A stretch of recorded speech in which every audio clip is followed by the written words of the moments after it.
Good morning and अस्सलाम वालेकुम। Welcome to उम्मुल कुरा एजुकेशन सिस्टम प्ले ग्रुप। मैं आप लोगों की उर्दू टीचर हूँ और अब आप लोग मेरे साथ हरूफ तहज्जी पढ़ें।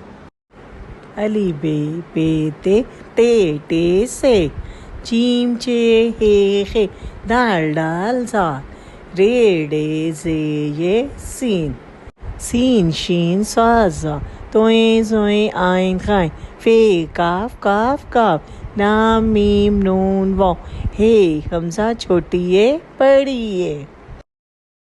प्ले ग्रुप आज हमने पढ़ना है स्वाद का तारुफ। प्ले ग्रुप स्वाद से क्या बनता है? सोफ़ा, स्वाद सा सोफ़ा, स्वाद सा सोफ़ा। स्वाद सा साबुन, स्वाद सा साबुन।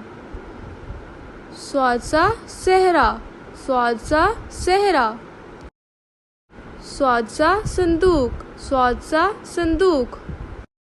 ज़ाद से क्या अल्फाज बनते हैं? ज़ादा ज़ईफ़, ज़ादा ज़ईफ़। ज़ादा ज़िला, ज़ादा ज़िला। ज़ादा ज़र्ब, ज़ादा ज़र्ब। ज़ादा ज़ियाफ़त, ज़ादा ज़ियाफ़त। ज़ादा ज़िद,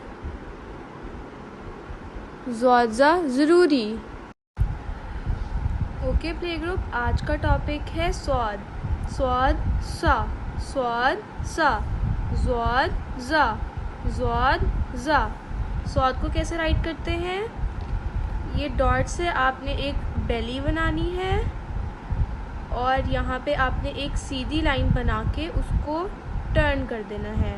स्वाद, स्वाद के ऊपर कोई भी नुक्ता नहीं आता। अब स्वाद कैसे ड्रॉ करना है? बेली बनानी है, फिर एक स्ट्रेट लाइन ड्रॉ करके उसे राउंड बना देना है। ज़ाद के ऊपर एक नुक्ता आता है। ओके प्ले ग्रुप, अल्लाह हाफिज़।